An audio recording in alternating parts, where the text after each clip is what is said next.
Our judicial system and our laws sometimes tend to make a mockery of justice. Now listen to this case.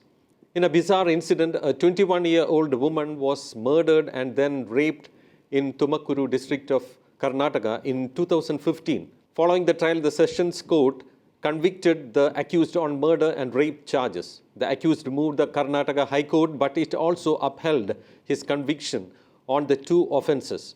The accused then appealed before a division bench, which upheld the murder charge but absolved him of the charge of rape. The bench's observation was what the man committed was necrophilia, and it was not an offence under any provision of the Indian Penal Code or IPC. How ridiculous is this? Now, what is necrophilia? It is the act of having sexual intercourse with a dead body or the desire to do this.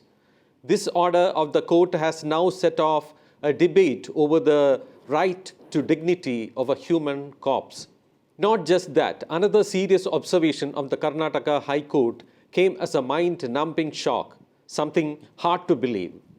It is brought to our notice that in most of the government and private hospitals where the dead bodies, especially of young women, are kept in the mortuary, the attendant who is appointed to guard them has sexual intercourse with the dead body. The court said, unfortunately, in India, there is no specific law against necrophilia. The High Court Division Bench of Justice B. Veerappa and Justice Venkatesh Naik stated. The bench then called upon the sender to formulate a new law criminalizing necrophilia in India. We often see news reports of rape murder cases, but the 2015 Tumakuru case is that of rape after the murder of a 21-year-old woman. In August last year, a 23-year-old man in Assam's Udalguri district crept upon a woman taking a bath at a stream, hacked her to death and then raped her. In June 2020, during COVID lockdown, a shopkeeper slit the throat of a 32-year-old woman customer who had a tiff with him. After killing her, the 30-year-old sexually assaulted the body. In October 2015, 3 men dug out the body of a 26-year-old woman from a grave in Ghaziabad district and allegedly gang raped the body. Necrophilia also found a mention in the infamous Nithari serial rape and murder case of 2006. Surinder Kohli, the help at Mohinder Singh Panther's Noida residence, admitted to killing minor girls and having sex with their corpses. In the Tumakuru case, while the division bench of the Karnataka High Court upheld the offence of murder against the accused, it said no case of rape under Section 375 could be made out as rape on a woman's dead body was not an offence under IPC provisions. The bench pointed out that the rape of the corpse would also not come within the scope of unnatural offences under Section 377 of IPC.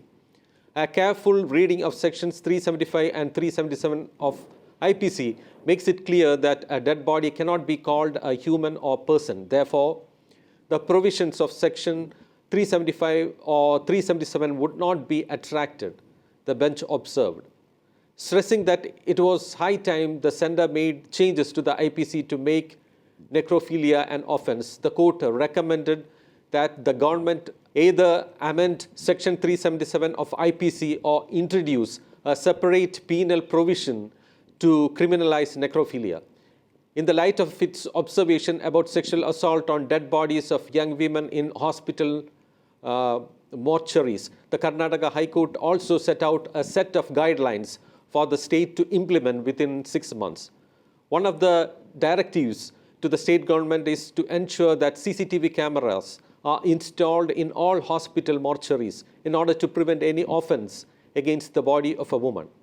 The court also asked that the staff in government and private hospitals must be sensitized on how to handle the dead body and how to deal with the attendants of the deceased with sensitivity. On the other hand, countries where necrophilia is an offence include the UK, Canada, New Zealand, and South Africa. We know such acts are committed not even by animals, but highly pervert human beings may dare to do it. We also know that the dead can't speak, neither can they protest. So it is left to us to speak up for those who can't. And it is high time that the people's representatives took all steps required to make necrophilia an offence under Indian Penal Code.